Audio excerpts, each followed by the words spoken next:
swear that is what he deserves. I shot the CEO, but I swear that is what he deserves. Goes to university near Beverly Hills. You should see some of the conversations that happen over there. Good God, fucking those LA girl conversations. It'll be like, oh my God, you look so good. Who's your plastic surgeon? You know, like those kind of backhanded compliments. Like, you know, there's nobody you can look this naturally good. You know, it's fucking insane. You know, that is messed up. That is messed up. I know they're vicious, but I heard if you're like a kid and like you get into that neighborhood on Halloween, full size candy bars, like absolutely amazing candy. That's amazing. Yeah. Like where I grew up, we never had Halloween, so I never got to experience that. I love it. That's like one of the few American traditions that I can get behind Halloween. Yeah. Definitely not Thanksgiving. Thanksgiving is very like ugly, you know, it's like a very ugly history. Christmas is all right. I mean, like Christmas is not awful. But Halloween is just like handing out little kids candy. Like, isn't that just the cutest thing ever? Like, it's adorable. It's adorable. I don't really like kids, but yeah, like it's like my wife loves Halloween. Her friends have like take their kids out, and my wife sometimes joins them, and they go like from house to house, you know, like getting some candy and stuff like that. It seems like a lot of fun. I wish as a kid I did that though. Like I wish I grew up in that sort of environment. Absolutely. But yeah, back home it's like ghosts and stuff like that. Like not really. It's taken very seriously. If that makes sense. Oh yeah, no, absolutely. Oh, you know what happened? I was handing out candy this Halloween, and I gave the candy to the little girl, and she said, "That's all you're gonna give me?" You know, like she was like, "You could give me more." I'm like, "What the fuck?" No. Literally. I did not know what to say.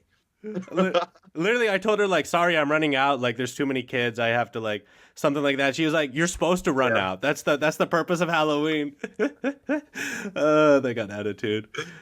My goodness. That's crazy, man. Dude, I love your content, man. I love. I've been learning so much from your posts. Oh, absolutely. I learned a lot from your too. I think you bring like a very unique perspective. Because you're first of all, you know, you're not you weren't like born in America. Honestly, like outside, like I don't know if this is accidentally offensive, but like I love outsider perspectives on this society. Of course you've been living here for a while, but you know, you understand. I mean, I've been here 10 years, but yeah, it definitely I have, and you know, I bring my experiences with me. If that makes sense. It's like, so I do have that filter. And a lot of times, I do respond to conversations from that position, if that makes sense. Yeah, because when you're raised in America, you're sort of given like a ideological view of the world that's very twisted, I would say. And that's not to say like if you're raised outside of America, you don't have your own bent. Like everybody obviously has a bias, but the way America has a certain ideological pipeline that it puts most people into, and it's like you can see it in like kindergartners or something, right? In America, like they'll have like kindergartners doing the flag salute every morning. You know, like I pledge allegiance to the flag. Like I think to most countries outside of America, that's insane, right? Yeah, that is wild. Yeah, that is wild. You know, in Zimbabwe we do sing like the national anthem. Like we'll sing like during assembly, and but that's pretty much it. We never had like I pledge allegiance. That's weird. Like that stuff is like I was like I did it for my naturalization ceremony. Yeah. And I was just like, this is weird shit. This is like it's cultish. It's very cultish. It's very it is, but it's like because it's America, like because it's the West. The West gets to do cultish shit, and it's like, you know, it's like kind of It's okay. seen as, oh, it's modern. It's so, yeah, right. It's like it's cleaned up, you know. Yeah, yeah, no, absolutely. And it's like, if you see like a North Korean parade or something, it's like, oh my God, that's the most terrifying thing on Right. earth. Look at these like drones or something. But if you look at Yeah. like the Pledge of Allegiance from like even an outsider's perspective, like I've seen videos of like especially in rural areas, like people pledging allegiance in like a Walmart or something. Like it's not it's I don't know. It's insane. It's insane to an It outsider's it is. perspective. But when you're raised It in is. the No, bro. society, it's so normalized, right? That's what I'll say. Mm-hmm. Mm-hmm. Yep. Yeah. Yep. Yep. Oh man. Yeah. Okay. Let's begin this. 3, 2, 1. Ayo, fellas. I got on Mukamuri on to the podcast. Absolutely favorite content creator. He does a lot of really excellent political takes, and he brings like a really fresh perspective to American politics. Do you want to introduce yourself? Hey everyone, I'm Mukamuri, born and raised in Zimbabwe. Now I live in the States and uh, I do activism. I'm a musician as well, so yeah, I'm excited to be here. I absolutely. Your music's so fucking good. You're so underrated for that. The talent is like the quality of that music. Like I've seen a lot of like, my feed is full of unknown artists. You know, just like guys in their like, Mhm. fucking bedroom, like strumming on their guitar, and like Yeah, the quality of your music, the recording quality too is like so top notch. Like I'm just like, why don't you have more, a bigger following? You know. dude, Uh, I appreciate it. I appreciate that. I appreciate it. I like my space. I like how, you know, I like small. Like one of my favorite things to do is to perform. Like I don't know if you've heard of sofa sounds. It's like a very intimate space. So I enjoy that. So maybe I'll go bigger than I am. Like being someone who's anti-capitalist. I don't even know what that looks like, to be oh, honest, anymore, absolutely. considering Absolutely. what the industry looks like right now. Oh, absolutely. The music industry is very fucked up. It's all horror Yeah, stories, absolutely. yeah, But yeah. I feel like thanks to the internet, you can go big without getting the manager and the like headache. You know, that whole infrastructure Mhm, that eventually builds around you in like the traditional mhm. music industry. The internet allows Yeah, people to have like outreach without that uh yeah. those parasites. They're really like the music industry, the second you get big, you get like leeches onto your chest that are like sucking up all the money and So uh true. yeah. Yeah. So Okay. true. Yeah. Let's start this. So, how was your experiences in Zimbabwe, and how have they shaped your political outlooks? Hmm. So I think I'll break that into two parts. Yeah. In Zimbabwe, I grew up. So my dad was a pastor, and he used to travel to the States a lot.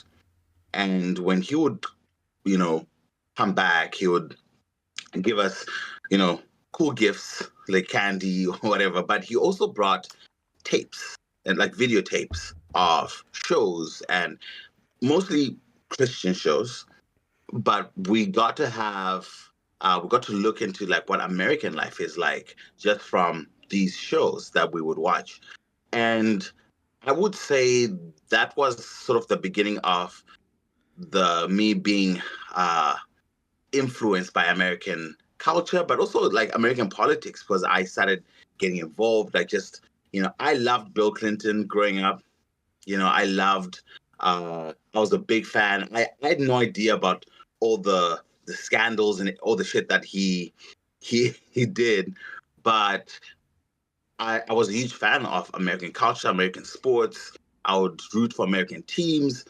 And in Zimbabwe, we would have almost an opposite culture. It was kind of like more conservative, and the government was very oppressive.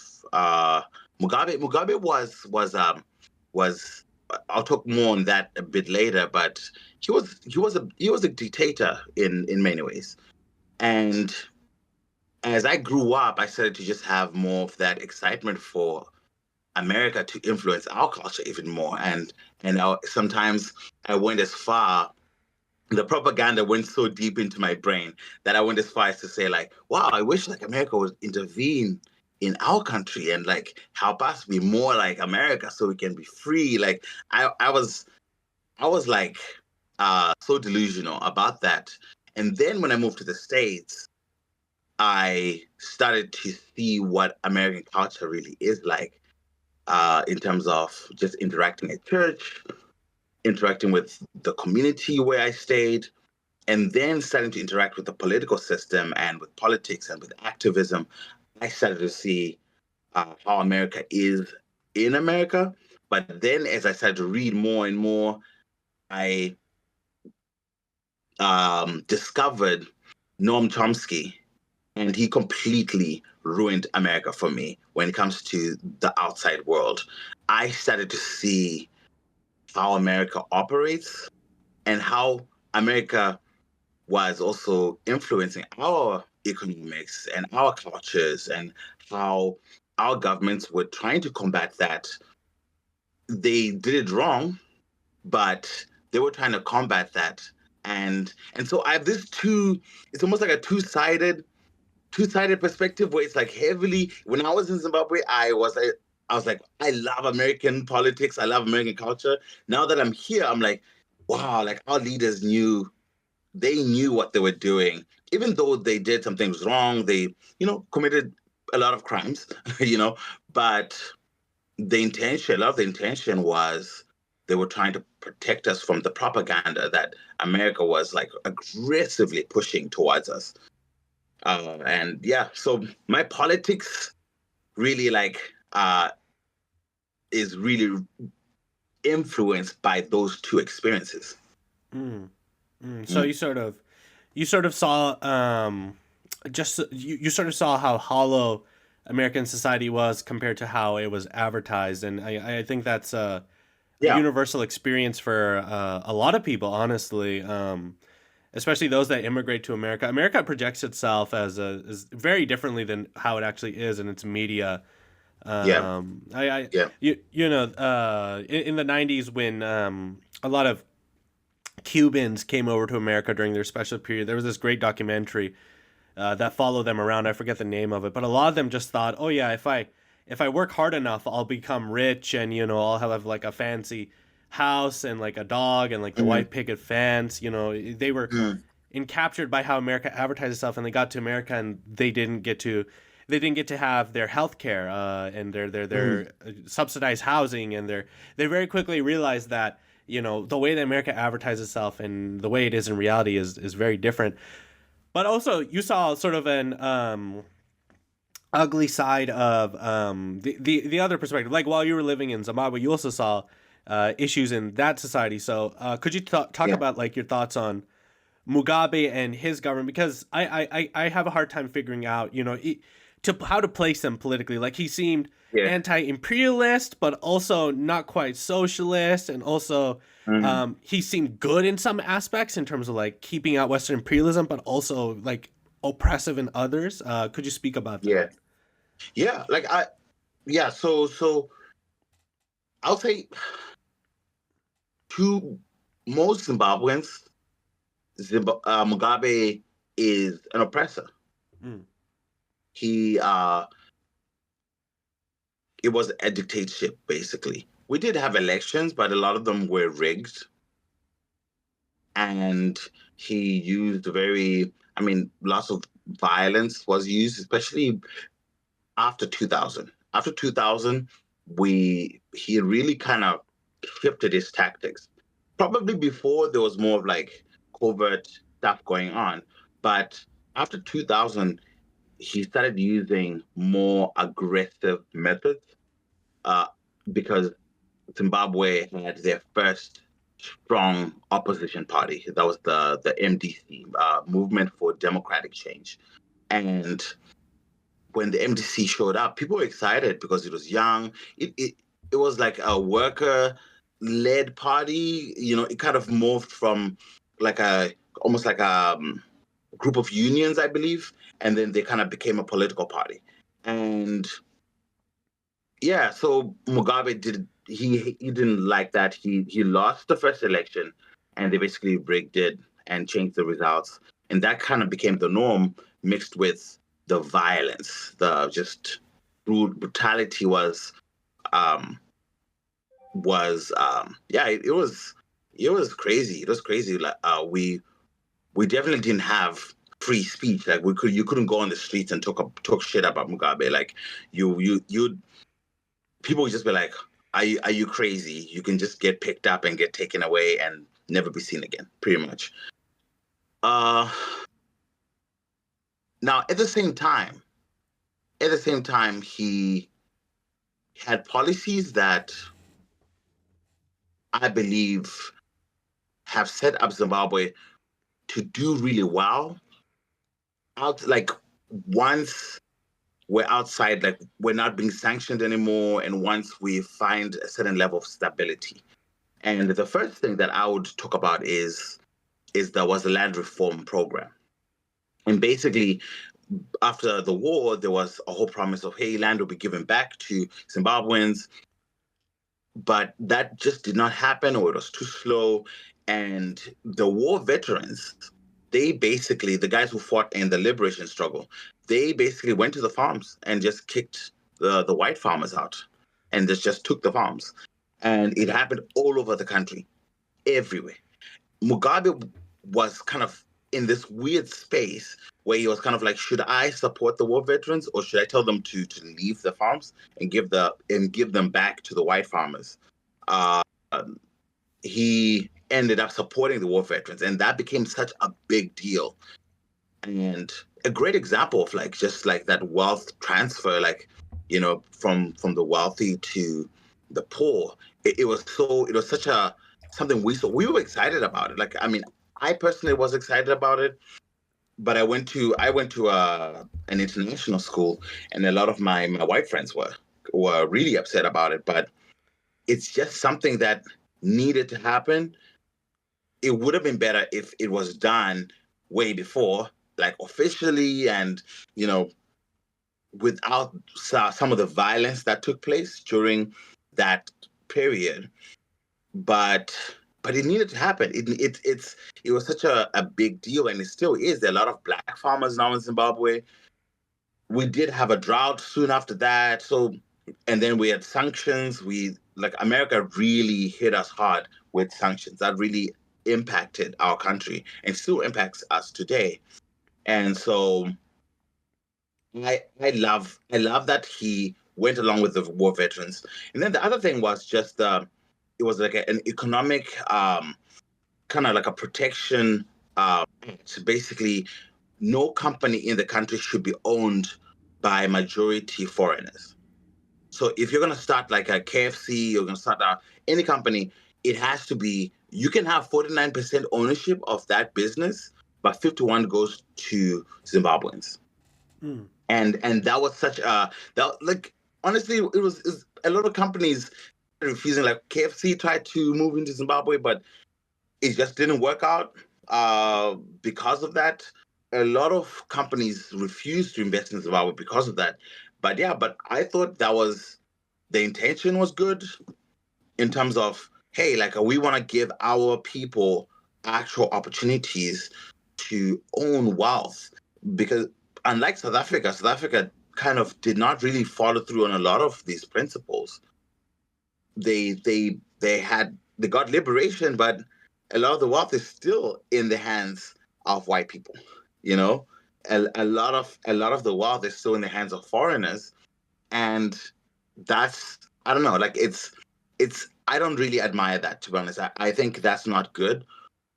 I love that Mugabe brought those true principles out, because I think that when things balance out, when our economy stabilizes, it's gonna really help, you know, Zimbabweans. It's not just gonna be the super wealthy or foreigners who are getting all the resources. So at the same time, Mugabe also had, you know, deals with China, and like there's just a whole lot of he's a mixed bag, I would say. What I would put as an overarching, like what I feel, how I feel about him right now. I feel like Mugabe was a good leader. He cared about Zimbabweans. Like, you can never doubt that. I think that the West has a way of putting pressure on governments to such an extent that some of them, in order to like protect their citizens from propaganda, to protect their citizens from being influenced, they take drastic measures. And I think in some cases, those drastic measures are very fascistic or authoritarian. And I think that's Mugabe. I'll put Mugabe in that bag. I would say he did a lot of evil things. I think that most of the blame of Zimbabwe's problems falls on the West. And so I admire the choices he made, or rather the intention behind those choices. But definitely, I hate the fact that it turned to fascism and to violence and so forth. So Right. I think being born out of Rhodesia, like yeah, such an evil state that was like very openly like white supremacist, I think very much set up the future government for like a lot of there was just a lot of minefields that it had to yeah, go through, right? Like there's just so many yeah, contradictions in that, a society born out of that, and especially this being like towards like the end of the Cold War. There's no longer really like any blocks that could support such a country. It was yeah, yeah, it was just a and so this new government had to walk through this minefield, and in doing so I think many disgusting mistakes were made. yeah, Is yeah. that what you're ultimately saying? Yeah, like many mistakes. Like I'll say, many missteps were made. And yeah, because they were trying to figure it out. They were trying to figure Yeah. out, because here's my perspective is this: the United States does a lot of hideous things intentionally. Like it's insidious, and it's they plan it out, right? I think that in when you relate that to governments like Zimbabwe, where they were like, we want to keep our country, we don't want to lose our country. What can we do? And they're asking genuine questions about how they can help Zimbabweans, and then they'll make mistakes, or they'll do things that are they believe those things are the right things to do. Kind of like my grandfather used to say it this way. We used to argue about the ruling party. And my grandfather used to say, a father sometimes has to beat his kids. I mean, back home in Zimbabwe, we get spanked. So they'll be like, a father has to beat his kids in order to teach them a lesson. And and looking back, I see it as like the beatings. Like we got a lot of Zimbabweans were murdered, a lot of Zimbabweans were hurt, a lot of Zimbabwean lives were destroyed. But to the government, their view was they were trying to protect the country as a whole.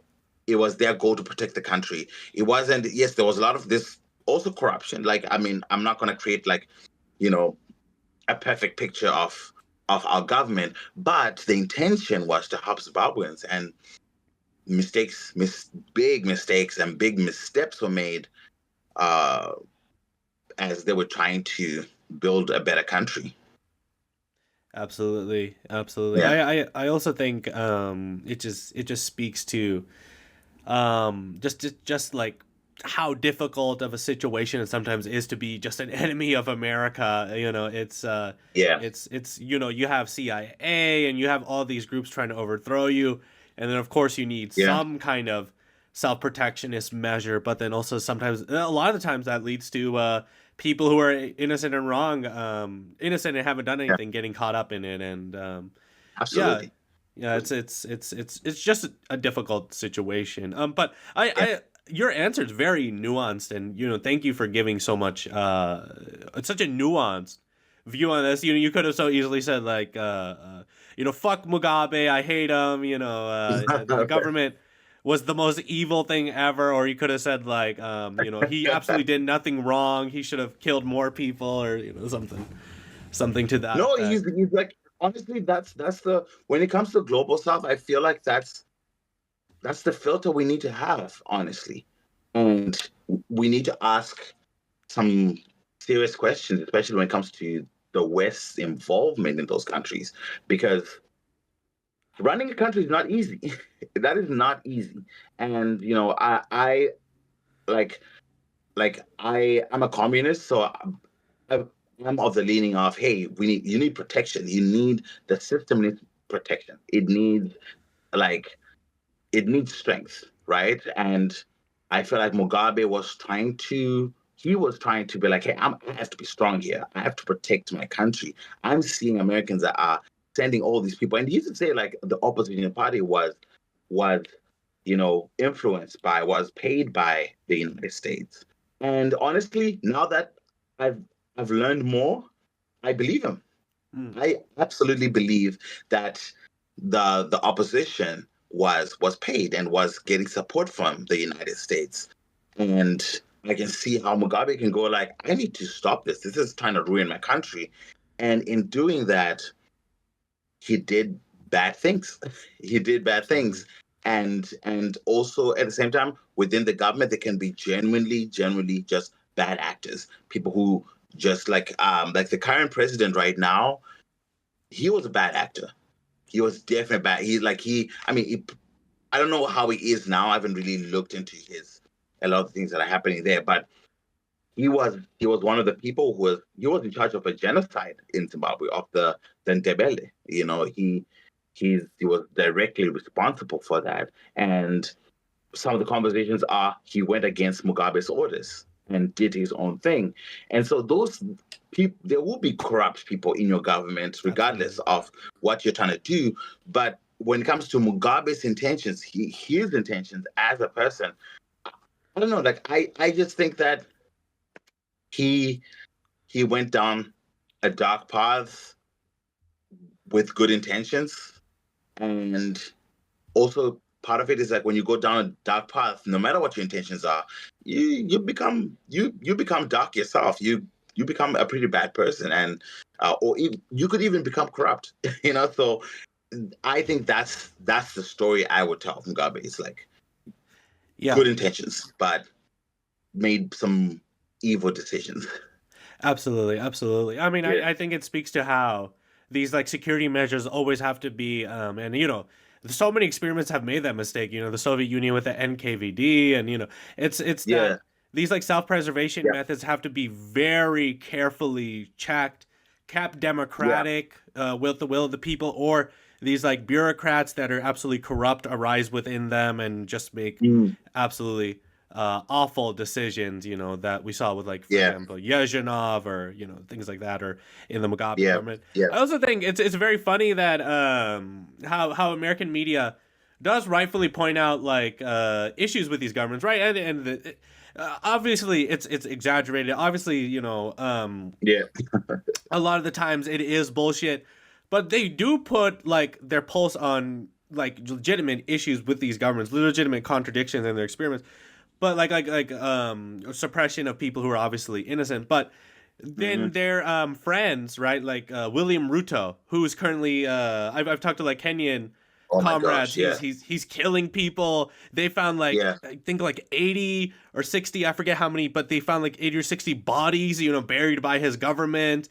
Or Mohammed bin Salman of Saudi Arabia, who literally killed I believe it was an Al Jazeera journalist or some kind of Western journalist. He had him like chopped up with saws, but it's the focus of authoritarianism is only when our multinational corporations, our corporations that are all over the globe, they can't access the capital in your country, like all that labor power and resources in your country. That's the only time we'll point out authoritarianism. And of course we will heavily exaggerate it. There will be an inkling of truth to it, but obviously it's very, very heavily exaggerate. But when our friends like William Ruto or Bin Solomon or what have you, Somoza, they're these like butcher bastards. It's okay because we get capital from it and a sweet deal. It's insane. No, it's insane. That's insane.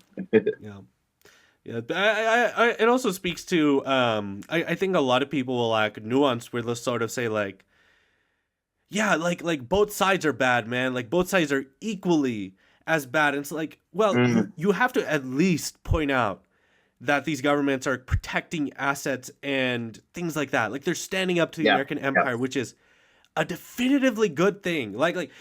Yeah. We should absolutely criticize the evil aspects of these governments, but you cannot make this a 1-to-1 ratio. Or how do you feel about that?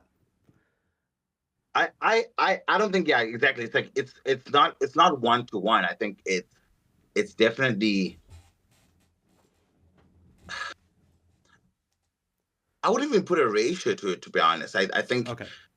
I would say like when it comes to like the United States, like the most powerful country on the planet, the moment it puts its like hands on a country, it's almost as if it sets a chain reaction.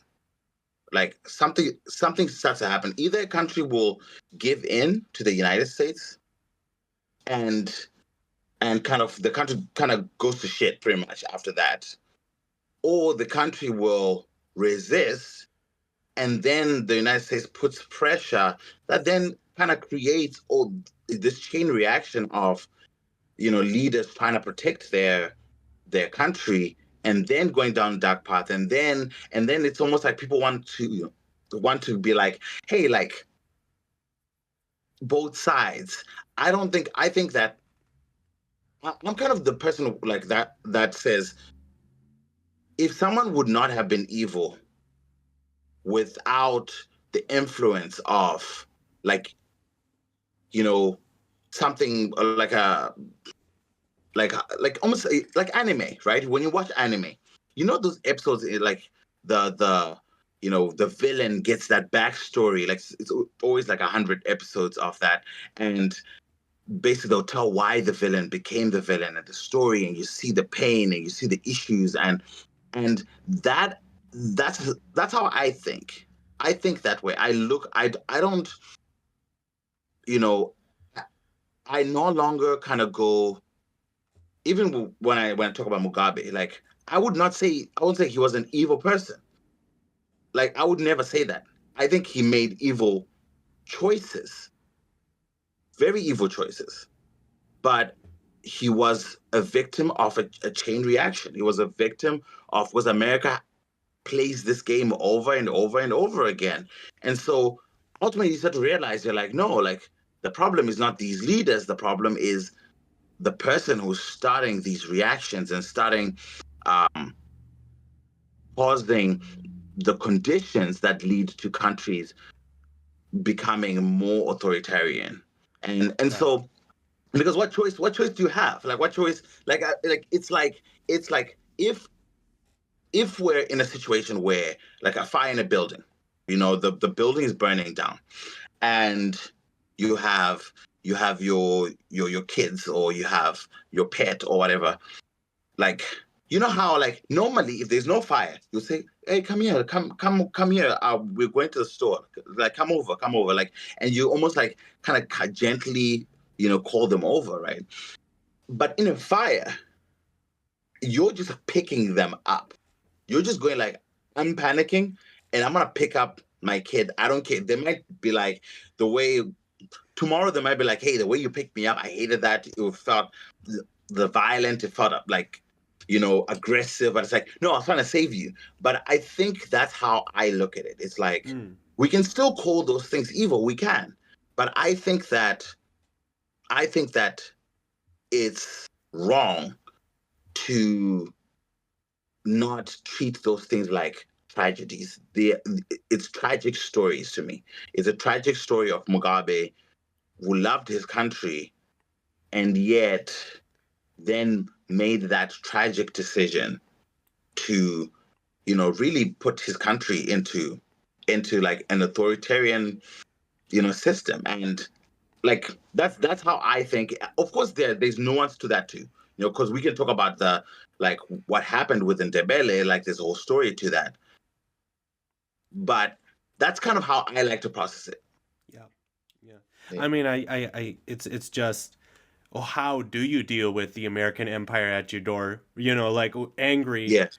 trying to overthrow you. You know, putting you into a total state of war, sanctioning, Yeah. and America has multiple times showed that it's not afraid to kill kids, ethnic Yeah. minorities, just completely destroy whole villages and lives just to get the Mm-hmm. sweet, sweet resources in your country. I mean, I think Yeah. countries that are on the doorstep of the American that has the American empire at their doorstep are in a very precarious situation, and Yeah. there's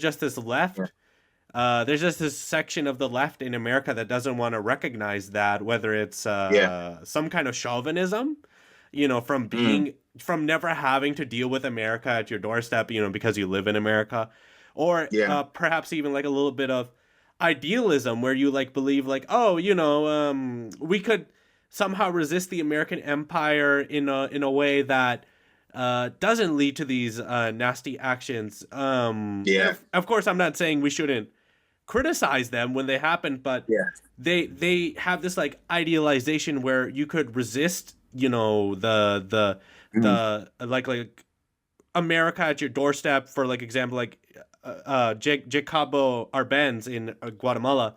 You can resist that with like a very peaceful or non-authoritarian route, you know, Mm. and time again, like from Arbenz to Mossadegh to even Allende of Chile. This episode's Mm. gonna come out after my I did a deep dive on Allende in Chile. That man Yeah. tried to play by the rules. He tried to be as peaceful as possible. He tried to work with America. He tried to be as Yeah. non-authoritarian as possible. And what happened? He ended up having to shoot himself in the head in his presidential palace Mm. as fascist forces moved in, and tens of thousands of Chileans were taken to soccer fields and killed. I mean, Well, it's a very hard for, and I think that just comes from being born in America. It's very hard to understand what it's like to yeah. be on the other side of America's gun. Um, Yeah. do you want to Yeah. pick up on anything I said there, or move on? Yeah. Like, no, seriously, like I think it's America has a perspective of morality, like that's very divorced from the reality that most of the world experiences. Like, like it's like, because they'll be like, this is right, this is wrong, this is right, this is wrong. It's like, okay, I hear that, but can we talk about the conditions that are created to create a group like Hamas or Hezbollah, or you know all these organizations that people you know say, hey, they're terrorists, they're evil, but I'm like, no, but they came out of necessity. We had our soldiers, like our freedom fighters, they were called terrorists, and they used the same tactic, guerrilla warfare. That was, that's what the method of warfare they used, and it was called terrorism. It was called all these things. And to the West, they look at that and they just say, that's wrong, that's bad, you should never do that, you should never bomb places, or you should never attack like Hamas did on October 7th. You should never. But it's like, no, the people, you can never. I will not blame the resistance for anything they do to break their chains, like how I think someone said it more eloquently than I'm saying it right now, but like you can't do that. You can't put the same moral standards on the oppressed that you put on yourself when you're in America, and you're land of the free, home of the brave. You're not you're not being bombed every single day. The way, for example, around the way Hamas and Hezbollah retaliate, moving forward, how can you blame them? How can you blame them for responding however they respond in the next 2, 3, 4, 5 years? And I think America is morally divorced from just the reality of the global South. They have no clue. And so I think more Americans are kind of shifting their thinking, because when October 7th happened, one of the first things was do you condemn Hamas? Do you condemn? Do you condemn? Because they're trying to cage everyone into these moral boxes, right? And I like that there were more people that stepped out and they said, no, I don't. Like I don't like, and then people started to look at it and be like, yeah, why am I even entertaining this question? Why am I listening to, like, why am I like trying to respond to this and protect myself? No, I don't condemn. Like I don't condemn what they did because they are oppressed. They are trying to resist, and whatever they do to get out of their chains, like I cannot condemn that. Yeah. Yeah. I mean, I think it's so hard for an American to put himself into the mind of a person whose father has been kidnapped and anally raped in prison to death or Yeah, something like that. Like, it's so hard yeah, for them to put themselves into a mindset of like an African National Liberation Army fighter mm, fighting against a system that has made him like a second class citizen with like regular yeah, police raids in his shanty town as he like lives outside of like the main city because he's not allowed in. Or mhm, you know, it's so hard to put yourself. And then when America even so much as slightly tastes that kind of oppression, right? Like 9/11, it's never forget, never forget, never forget. yeah, But yeah, if you know, we've done, it's so hard for Americans to understand, we have done a billion 9/11s against the people of the global south, and that is just a yeah, regular everyday occurrence, or the governments that we yeah, have backed, right? Like mhm, whatever. That 9/11 so mentally scarred us, but we are so isolated, like we don't even realize that that is just been the regular occurrence of yeah. people. And when you exist in that situation, and it's so easy for somebody from America to say, well, why don't you just talk it out? Right? Like, why don't you just Right. take a peaceful path? Why don't the Palestinians, or why didn't the national resistance fighters just try to come to a peaceful conclusion? I think that is said from such a place of privilege. You know, this non Yeah, yeah. this anti-authoritarian line that a lot of people have. Mm. Yeah. Yeah, like I mean, we're talking about people who don't understand when a black man gets shot by a cop, at a traffic stop, and they'll say, "Why didn't you resist? Why did you resist? Why did you not move fast enough? Why did you not?" They always come up with, "Hey, you could have behaved better in this scenario where the cop just decided to pull the trigger." And so it's not surprising that the same people are looking at the global south and they have all these opinions that are like, hey, like, why don't you like be like Gandhi? Why don't you do the Gandhi route? It's like, oh, no, that doesn't work always. It doesn't work all the time.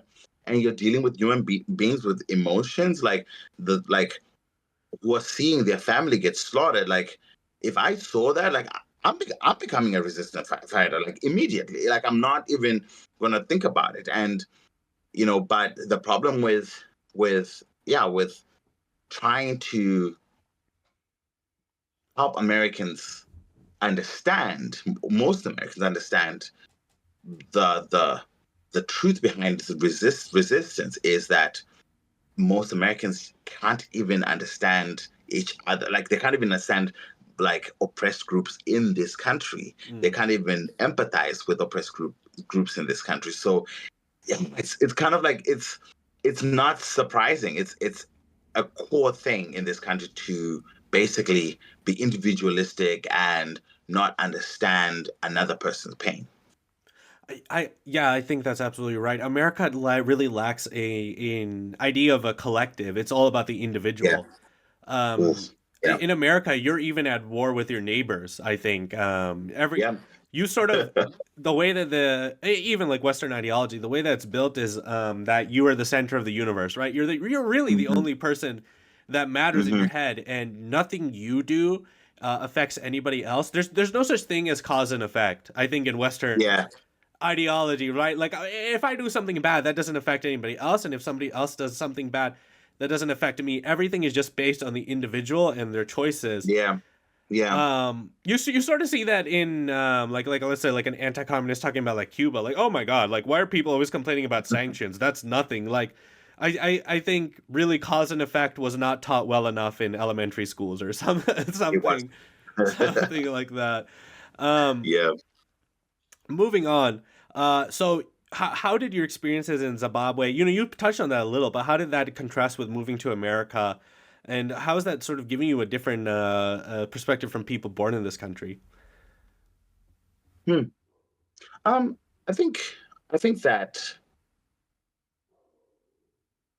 yeah, kind of touching on it kind of trails off what we're just talking about. It's like I have an understanding of, you know, like being Zimbabwean, and I travel quite a bit, so I have an understanding of the global South, an understanding of that, you know, people exist. Let me find the best way to frame it. I would say that, like, like I talked about morality, like it's a whole different world. It's a whole different world, different experiences, different cultures, different.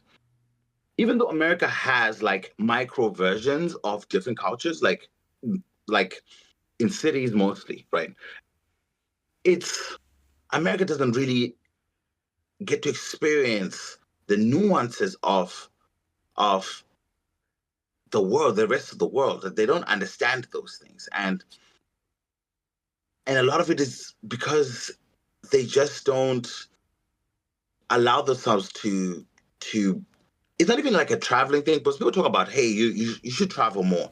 I think it's more of like you need to immerse yourself in other cultures, really immerse yourself, not as a guest, or as a like, especially white people when they travel to countries in the global south, they're treated really nice, they're given the best food, they're given the best experiences, so they don't get to really experience what it's like to be in a culture, in like in society in the global south. So I would say, like, yeah, like a lot of Americans have missed opportunities to really like build empathy and to build understanding. And I think that's becoming a major disadvantage for Americans. A major disadvantage, because when now that like they're like a lot of Americans are trying to engage with the rest of the world, it's just with the internet and so forth. A lot of times, like there are so many like moments where people disagree and people argue over like words sometimes. Like, the word colored, right? The word colored in Zimbabwe is colored it references a mixed person, like mixed, like white and black, right? Mm. And coloreds have a whole culture in Zimbabwe. They have like, and we call them in Shona we say makarati, and they have whole neighborhoods where when you go into those neighborhoods, like they have a culture, a community, a way of doing things, right? And and then there are musicians and artists. Same thing with South Africa.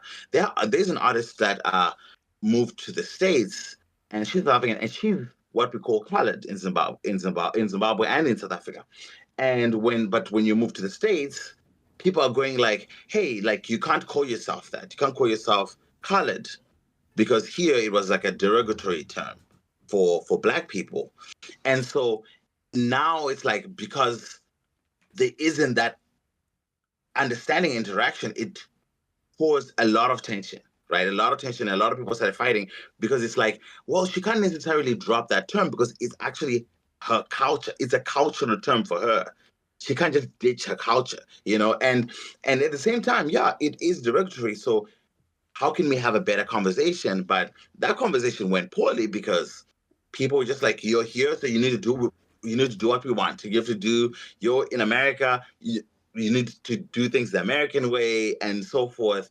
And that's just one of the things that I feel Americans miss, because if Americans got to really submerge themselves, like in Africa or different places, and really like not as like people that are saying, oh, wow, the big American is here. No, but as just a regular person, you start to really like understand nuances and cultural things, and I feel advantaged because I have a deep understanding of my culture and my world and the global South, and I've gotten to understand deeply American culture and how Americans do things, and it's just given me an ability uh, to have conversations, nuanced conversations about various issues where that threaten our solidarity.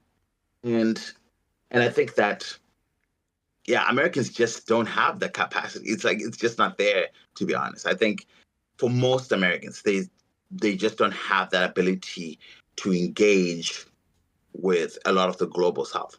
Yeah. Yeah. Well, one thing I will say is there's something about American mentality where it's like, it's okay if we make mistakes, right? Like it's okay if we're imperfect, but Yeah. the people of the global South and their movements have to be 100% perfect. They cannot make a single mistake, single error. They cannot even have like a single chauvinism or like even like ingrained like racism and which prejudices exist in all societies, but they cannot even have a single error that comes from that history of prejudices and things like that. Otherwise, we will not support them whatsoever. But in our society, it's completely fine. Like it's when this. When we do it, it's fine. But like when anybody else does it, are we like we're going for them? We're gonna we're gonna take them out. like it's so insane. Like there's a woman who recently died, and it's a horrible story in Texas because she couldn't get an abortion. She was just an 18-year-old. But according to a lot of Americans, Hezbollah is the devil on earth because they said something that was like slightly homophobic and doesn't believe in abortion. Like, how can you compare these two things? First of all, and second of all, why does Hezbollah have to be 100% perfect before it gets our support in terms of fighting for their own fucking lives? Like, the lives of millions of people are at stake, and Hezbollah is the only one keeping them there. Like, who gives a fuck if Hamas is homophobic? They're the only thing keeping these poor people from being bombed to shreds. And, but Hezbollah and Hamas and the resistance fighters, the African National Congress, and all these guys have to be 100% fucking perfect. They cannot have a single flaw if they are even slightly homophobic or sexist or carry any backwardsness from their societies. It's the worst thing in the world, right? Like, I cannot, and I have to point it out, and I cannot support them. I think that's how a lot of America's left is. Yeah. No, that's true, because a lot of Americans just like, they don't understand, the that hierarchy of needs. It's like most countries don't want to talk about sexuality because they're hungry. They don't have food. They're trying to feed their people. They're trying to do the basics. And when America does come with modernization and all these things, they are coming with like basically trying to steal your resources. So they're like, you're bringing all this modernization. So most people identify modernization with losing everything they have, with the destruction of their cultures, it's like there's a lot of, the person bringing these ideas is evil. So everything else is lumped into that. And people are just not in the position to have a nuanced understanding of Western culture, where it's like, hey, there's some good things, but also there's some bad things.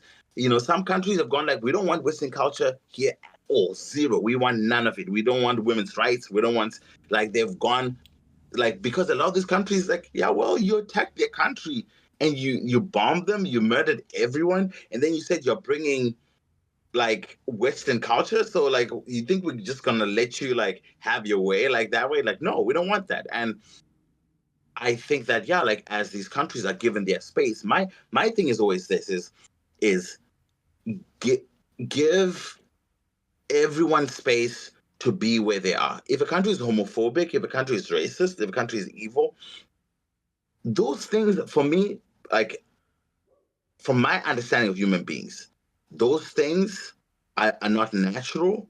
Like, hatred and bigotry is not natural. If you are given space to succeed, and as we have good faith conversations about modernity, where we're not saying we want your resources, but also here's freedom for the gays, and here's freedom for women, here's freedom for this and that. Like, it's like where there's no hidden intentions, then we can have those conversations about those issues without, that extra pressure. And I think those countries will naturally, and also as they interact with other countries and deal with other countries in good faith, they can land to those places where they say, hey, let's give people freedom, and they can have protests too. Like, they can protest, they can fight. Like, it's like come on, like, we cannot. The United States has just, they created such a, it's like they're like, yeah, any country, we can just say, like, Iran doesn't give women freedom, and do you remember the one that one piece of news? Like, it was like this lady, I think she had mental health issues, and she undressed herself in Iran and was kind of walking around, and they made a whole deal of it, like in the West, like article after article, social media, they put it everywhere. They're like, we need to liberate Iran. And you see, that's the issue. It's like, it's all tied to, hey, we're gonna come and bomb your country because we want to free women. Like, we're gonna come and murder everybody, the women, the men, everybody, because we want to free women. And it's like, that's why a lot of times, like, like a lot of societies in the South, they just end up being like, no, we don't want anything to do with the West. It's evil, it's broken, it's this. And they just don't have also, like, the freedom or the time, or, they're too hungry to have nuanced conversations and land, to something that frees everyone. Yeah. I think, first of all, something that gets lost is within these societies, there is a diverse conversation going on about women's rights, about gay rights, that does not get filtered into the West. And there's these debates going on that do not end, but like all the West sees is like, oh, they're all homophobic and they're all anti-woman. No, there's like such a diverse conversation happening within Iran and Palestine and Middle East just about like gay rights, and it's not like everybody's on board for like kill all gays and like I hate all women. Right. And then also, I think it's very hard for Westerners to like, cause like my family were Indian farming peasants, like oh, wow. It's so hard. And they were Maoist. They were like very, very heavily Maoist. And like I've told that story like 100 times. And like it's so hard for people to understand, like, how could they be Maoist? Mao killed 100 million people or 200 million people.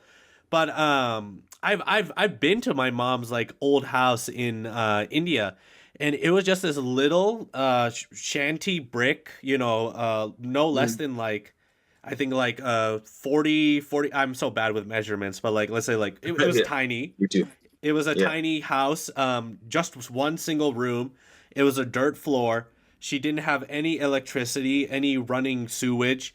The water she used to get was from a well. It was like, how could they not be Maoists in this situation? Maoism gave so many people dignity in China, right? For the first time in their lives, they weren't animals anymore, right? And it gave them dignity in a way that there's an inhumanity in global Southern poverty that I think is so hard for Americans to understand, where they cannot conceive of how anybody ever liked any of these leaders, right? And it's absolutely goes to that conversation of, how could we have gay rights when I don't even know if my son will get an education and will know how to read, right? Yeah. Like, how can we have women's rights when I don't even know if my daughter won't die of a very easily preventable disease because we can't afford medicine or have food in her mouth? But it's hard for people in America to just understand the nuances of the conversation. Like, how can Iran, and there is so many people in Iran who want women's rights. Absolutely. There's young people, but they don't want it in the form of a Western chauvinist, white man's burden kind of way that will destroy their institutions and impoverish their country.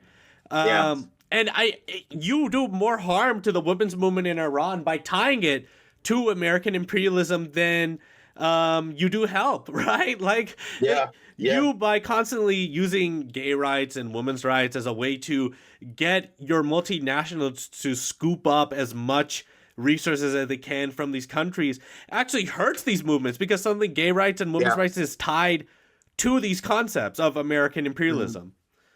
yeah, yeah, yeah. That's true. Like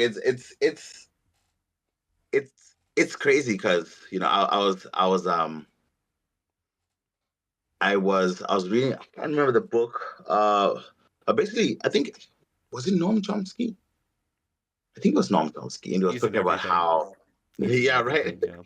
Yeah. And I think he was talking about how basically human rights in America basically were tied to anti-communism, and how the United States was basically saying like we're gonna give human rights to combat like accusations of saying, hey, you're talking about you're better, but like black people don't even have freedom, and and and he was just saying like it was like, yeah, like America was more inclined to open up the country to like, hey, let's give people more rights, because to almost like separate themselves, say, hey, look, we have rights. Look at how Russia is doing. Look at how this country is doing. And it just created that platform. So it's almost like it's not like the rights the United States gives people is like are like set first of all, like some of them can be revoked. Like it's like easily, a one crazy president like Trump, hopefully not, but like he can just show up and just be like, okay, I'm revoking this right and this one, like, and we're back to where we were before, like, and or some of these rights have poison, they're poisoned, like, you know we don't have slavery, but we have slavery in prisons. We have where it's like a majority black people that are enslaved in these jails, and they are being used as prison labor, and that so even our what we call like women's rights, all these things, it's like just laced with like horrible policies. And so like we can't really brag if that makes sense. We can't really brag about, oh, we're so modern, we're so ahead of our time, we're so, I mean, definitely, like I remember when Kamala Harris was nominated, and they started talking about like different policy ideas, like it became clear that trans rights were on the chopping block. Like I think a lot of people saw it and they were like, okay, I think they're backing away from trans rights, and we don't even know what's going to happen, you know, like moving forward. But like basically, you can see like it's like Democrats are going like, we shouldn't have pushed the trans issue. We should move away from the trans issue. We should, so like no, so does that mean like we're just like ditching trans people, like trans individuals, and saying, hey, you're not going to get rights ever, because we want to position ourselves so we can get more people on the right. And yeah, so that's like American freedom is just so flaky. It's just so it's it's almost unreal, if that makes sense. It's like it's it's basically delayed oppression, and it just creates it's it's a big lie in many ways. And I think that we don't really have a leg to stand on when it comes to like how we talk to like all these countries that are in the global south, where we should have more rights for women. We should have more rights for trans individuals. We should have rights for everybody. As being as modern and as rich, as wealthy, as powerful as we are, the fact that we're still fighting for these rights, and we're like over 200 years old, and we're still in this place, like, and I'm like, you don't really have a leg to stand on. That, like with Zimbabwe's like young. It's a young country. Zimbabwe is what, like 40, 44, like, also I don't know, maybe less. So like a very young country. And it's like, and you're going to Zimbabwe and saying, why don't you have these rights and these rights and these rights? It's like, yeah, maybe maybe sit this one out. Yeah, yeah, and I think the American left, and whenever you point this out, like, oh, yeah, no, America has issues, like people will be like, Mm, well, that's whataboutism. But no, it's not, because the contexts are completely different. Being on the receiving end of the American Empire and being in the American Empire are two completely different contexts. These are not even comparable. I mean, that's not to say like we can't criticize these governments, like rightfully we should, but to be it's not even comparable. And also, I think the American left has to be so careful when they're calling for so-called human rights in other countries to not accidentally be a pawn of an American multinational trying to get access to this country, right? Like, I think that's and so often what I see in the American left is them doing exactly that. They're just useful pawns of Chevron or BP Oil or whatever fucking company wants to like stick its dick into these countries and extra suck up all the resources. I mean, it's insane. And also you have to recognize how you talking about these countries' so-called human rights in certain places does more damage than it does good, right? Like, it's so hard to understand. But when you were talking in front of, like, let's say like a liberal or something about like, oh yeah, I don't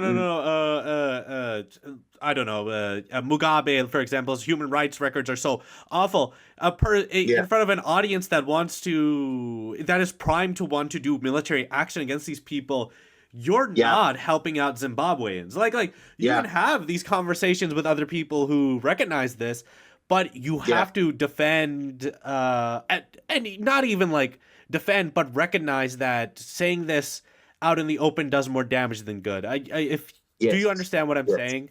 Yes, absolutely. I think like it's which is why like I like to have a nuance to talk about Zimbabwe in a nuanced way. Like I no longer want to be like, oh, that guy's we're in a dictatorship. We're like, like I don't like doing that.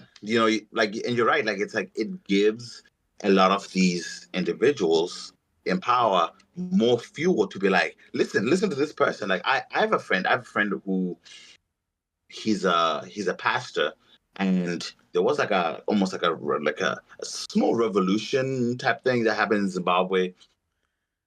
And he was leading it. He was leading the revolution, and he was put in jail like over the in and out over 2 years, and he went through a lot. And so when he moved to the States, he talks about Zimbabwe in a criticizing way. He criticizes like heavily, and for me, I'm like, being someone who was oppressed and directly like affected by the Zimbabwean government, he doesn't have a right to say what he wants to say. At the same time, I'm kind of like, do you want to have like your personal justice in terms of like, hey, I want to tell my story. I want the world to hear. I want to hold people accountable. I mean, Mugabe's dead, so he's, that's that. But yeah, like, it's like, he wants to tell his story. He wants to share his experiences. At the same time, I'm like, is there a way that you can kind of give it nuance of, hey, Zimbabwe is a struggling country, and the reason why we are in this place the reason why we have a dictatorship is because we were put in a tough position by the West, and that's, it's hard to say to someone like I've never brought it up with him, but it's honestly, that's just that for me, that's the best approach. It's, hey, like, you do know, like, they're gonna use that. They're gonna use your story. They're gonna put you on stage. He goes everywhere. He's been to the UN. He's been to all sorts of places. Like, I'm just like, you're just giving them fuel. You're giving these like the government of like the U.S. government like more like propaganda to use, even though it's your true story, it's a genuine story. We cannot deny it, but can you at least like educating himself? Like, I would love if he educated himself to understand the role America plays in leading countries to this place, so that he can at least integrate that into his message. Yeah, yeah. I just think it's dangerous to like for example, I don't know, like Nasser of Egypt. I have criticism of Nasser of Egypt, but if I shit talk him to somebody on the street, they'll be like, "Oh yeah, well we should have overthrown him" or something like that. Like no, he did immensely great things for his country, as many wrongs as he committed. Like I do not think that. But it's I don't know, it's and there's also like so many people always trying to make like a false equivalency, and it's like, no, you do not understand the conditions. Like a lot of these governments want to be democracies in a sort of a liberal sense, right? They want to have freedom of speech. They want like there's nothing more than they do. But when you're have America knocking at your doorstep, the situation is so dangerous, right? Like and there's so many historical. I mean, you can just search up governments overthrown by the CIA. If you give them an inch, they get a mile. Like it's insane. And so I don't know. It's a tightrope. It's a tightrope you have to walk between. Like, of course, these governments did do horrible things. I mean, like I have a big ass Soviet flag in my room. Stalin, Mao, Lenin. But I think that all these governments. I admit that they did many disgusting things, but also I understand the conditions in which they did them, and I also think that they did many great things. But when I'm in like a room of like non-communists, I'm never all like oh my god, they did this horrible thing, they did that horrible thing. When I'm with other communists, I'm like yeah, he shouldn't have done that. Like the deportations were disgusting. There were many issues with the Cultural Revolution, but I never say those out loud, because if you do, you give them a mile, right? Yeah. And they won't even give you, like, for example, like a lot of Americans who say that, we're like, oh well, why are you celebrating that person? He did X, this bad thing or that bad thing, and then you're like, hey, let's change Columbus Day to Indigenous Peoples Day, and they freak out. They're like, "You're trying to ruin our, holiday. Columbus was a good man." Like they don't even give you room to say the bad things that Columbus or the founding fathers, like the bad things that they did, and that just shows the hypocrisy. It's like, yo, so you want to like have, or even some of them want to be nuanced. They're like, they did bad things, but look what they did. They built this country. They did, and they want to have more nuance on those things. But then when it comes to Mugabe, or it comes to Mao, or like anybody really from the global south, they're more like, no, he was a dictator. He was bad. You should never even celebrate what he did. And it's like, yo, you probably did worse. Like the genocide of the indigenous population is one of the most brutal things in history, and that's just, but they don't want to have that conversation. Yeah. I mean, I've talked to like, let's say like anarchists, and they're like, oh my god, like this government was horrible. They were like labor camps, and then you'll be all like, well, what about the CNT, right? The CNT was this anarchist enclave in Spain. They had labor camps too. No, that was okay. Those labor camps were, they were there for good reason. Like it's or they weren't labor camps after all. But anyways, moving on. Let's talk about your music a little bit. You're an excellent guitar player. Like, good God, I love your voice. Who are your biggest musical inspirations? Bob Marley all day. Bob Marley is one of my biggest inspirations. I'll say he is. I have influences as a musician. I have influences, but Bob Marley is definitely my, like, when it comes to my mission with my music. Like I've sort of given up on the capitalist version of success as a musician. I've given up on like, I'm being a big artist, because when I was younger, like I was like being a big artist, play in like the biggest stadium and he'd be a celebrity.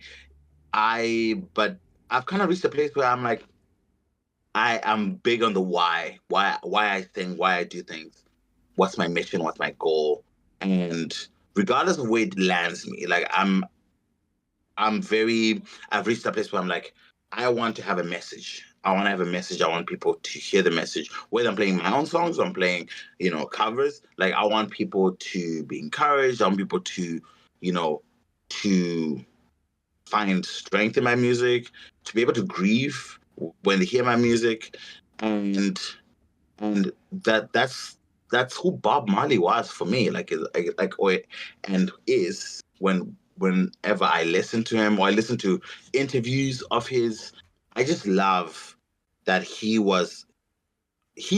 embodied his music. He was his music. He was his message, and he was about the message. He actually believed the shit he was saying, and that's who I want to be. Like I want, not necessarily exactly like Bob Marley, but the commitment to, the message of my music, and like I want that to be very clear and for people to experience that. Yeah, and also he was like, he was most likely killed for his political views by like some CIA. I mean, it's not confirmed, but he was very much for like an independent Jamaica, and was involved with a lot of leftist organizations, and so he was a man who lived and died by his beliefs. Yes. I also think like Bob Marley is almost like a musical Che Guevara, right? Like where like he was this man with like such like firm beliefs and like stood for something, but like he's been very like watered down and sort of turned into like a hollow symbol by like American stoners, and he'll be like on like some like white stoner's shirt, and he's like, oh, I fucking love Bob Marley and yada yada, but it's like it's you don't if you heard his politics or what he really believed in, I don't think you would love Bob Marley. Exactly. He says he said there was one interview where someone asked, they were like, people hear your music but they don't really understand like what you're saying. Like they enjoy it and they're dancing to it, but if they really understood the lyrics, they would like they'll probably have a different response. Like, what do you think of that? And he said, many are called, few are chosen.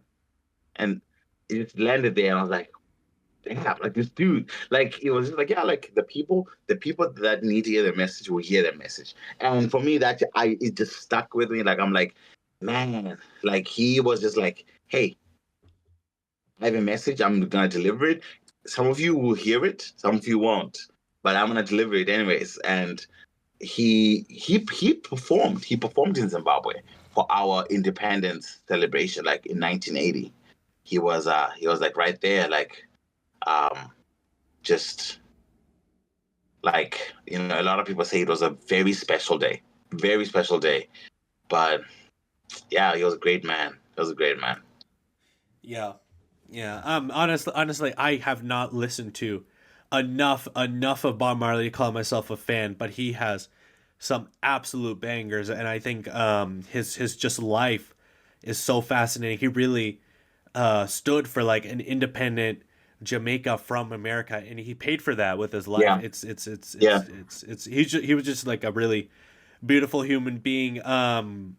It's just absolutely amazing. How do your politics affect your music? And the second part to the question: do you think that there's enough, what you could call like quote unquote like true leftists in music? Mm. Yeah, like I'd say my politics, like I would say music is one of the music is one of the things that just touches the human soul. Music is humanity. It's humanity, and I think the more I embraced, leftist ideals, the more human I felt. if that makes sense. And so the music becomes more meaningful and a deeper experience for me. And which is why I love, like, I've been doing a liberation sort of series, like the playlist on my TikTok, and basically like just doing these oldies from the civil rights movement, Bob Marley, and so forth. And as I play these songs, like, it just, I don't know, like, it just touches my soul, man. Like, I'm like, it affects my performance, the passion I portray, like and it allows me to, I want to touch people's hearts. And I think the more I understand, like, I embrace my like leftist ideals, and I become more in touch with my humanity, the music means so much more, and my performance means so much more. My expression means so much more. And that is just something that, that's just something that I value, like I value that experience. And I value when people, tell me like, hey, you touched my heart, like you moved me, because I'm like, yeah, like a lot of it is coming from that place of my ideals, and that ideal like connects me with who I am and connects me with my music, and then hopefully connects me with whoever listens to my music. So, and the second part, no, you can go ahead. Yeah, I don't think so.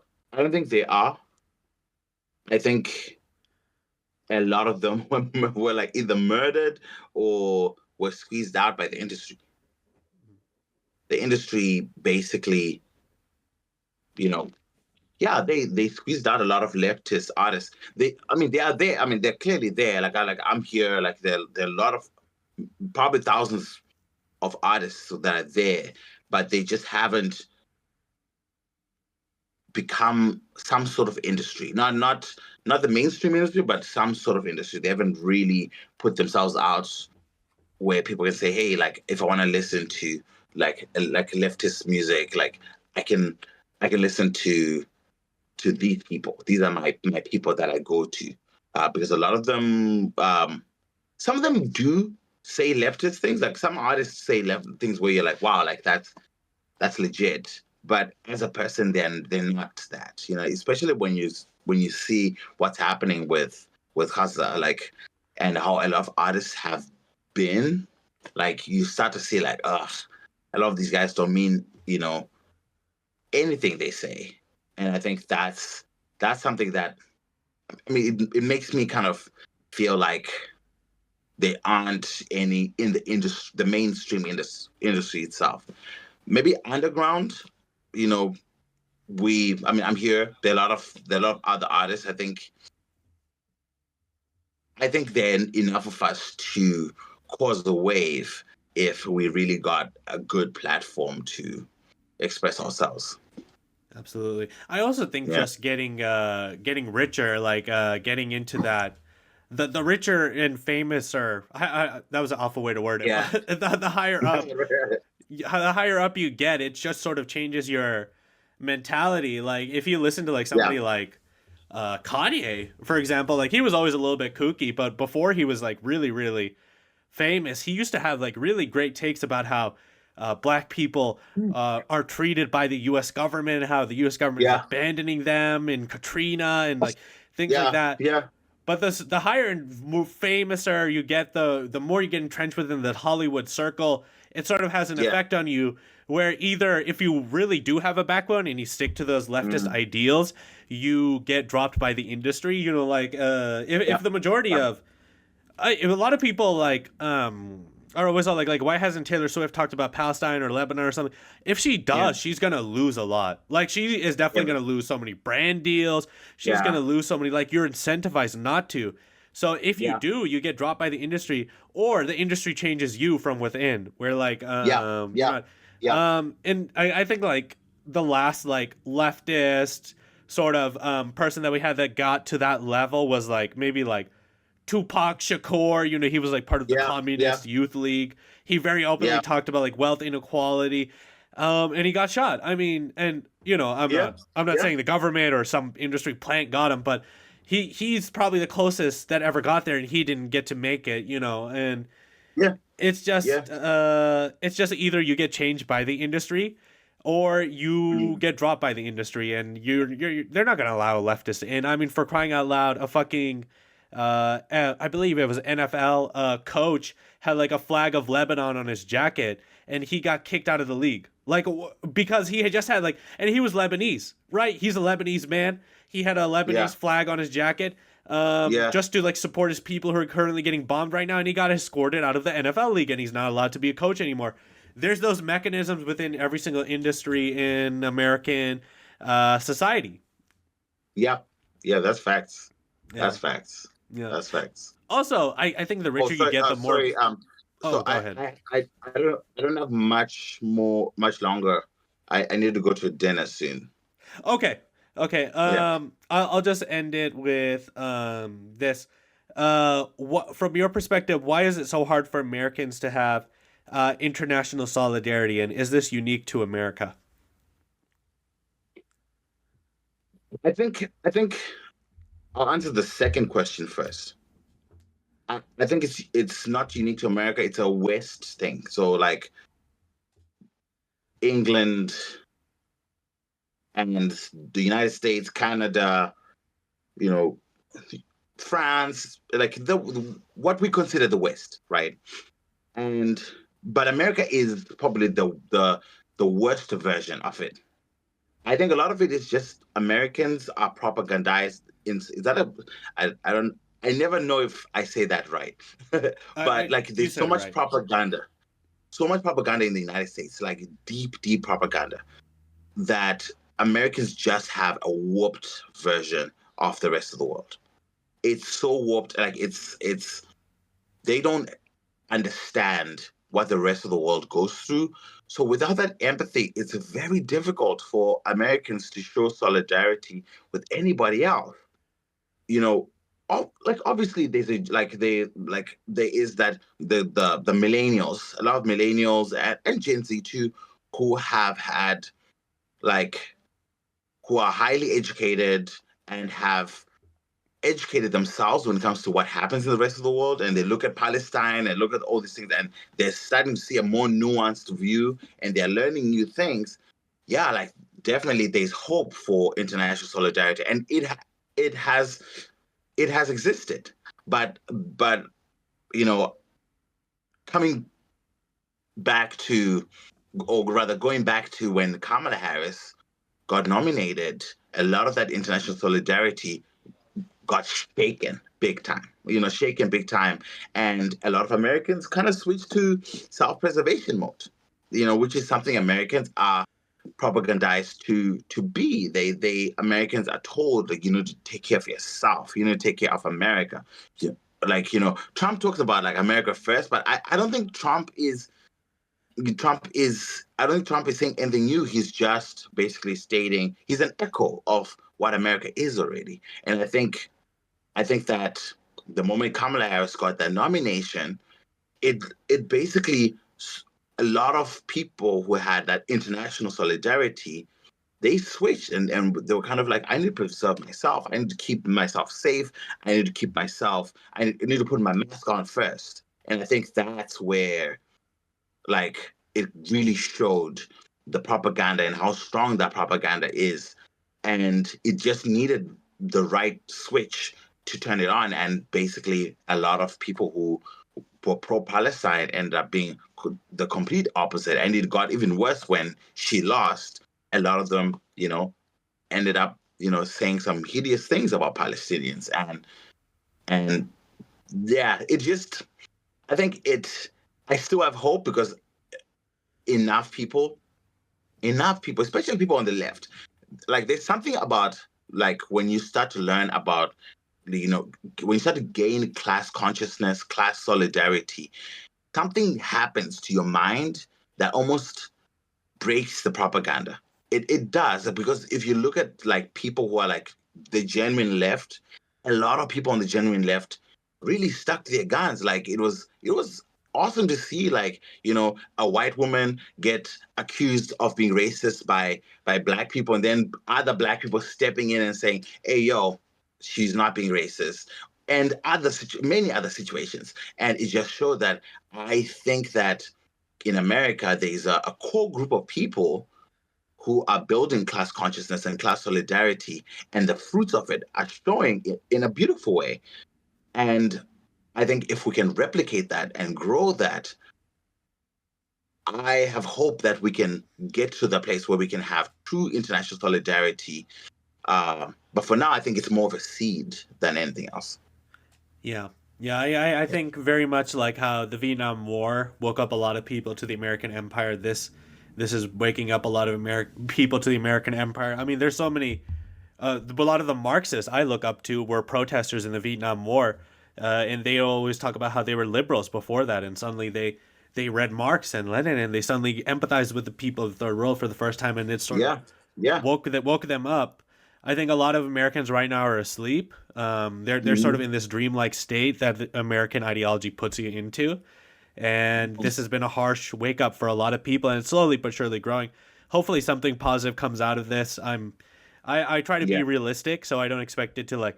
I don't think like America's going to be like a Soviet in 10 years or something like that, like a people's America. But there is a seed of something positive happening in America, and that gives me hope. Yeah. I agree, man. I agree. Okay.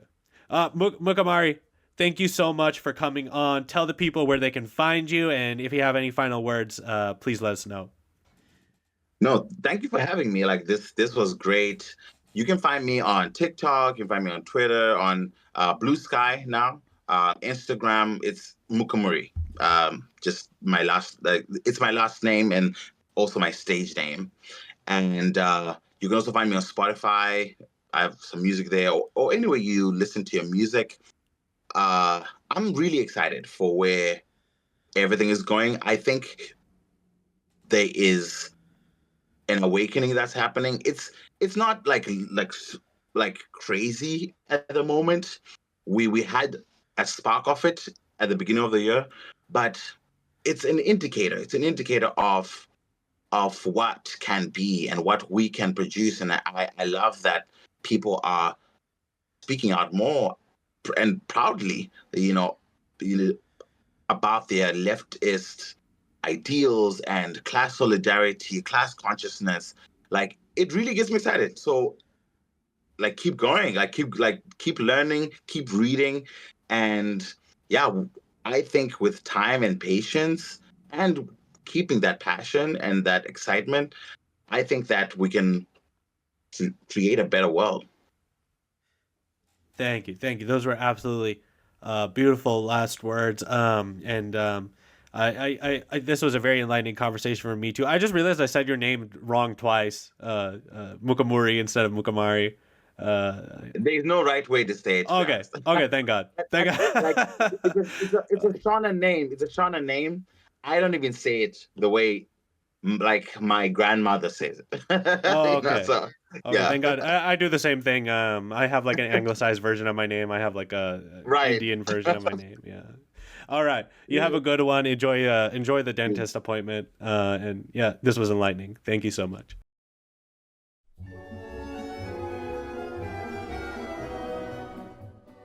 This episode of the Pokepreet Pod has been brought to you by our generous members on our Patreon. If you'd like to become one of them, go to patreon.com/thepokepreetpod. Thank you.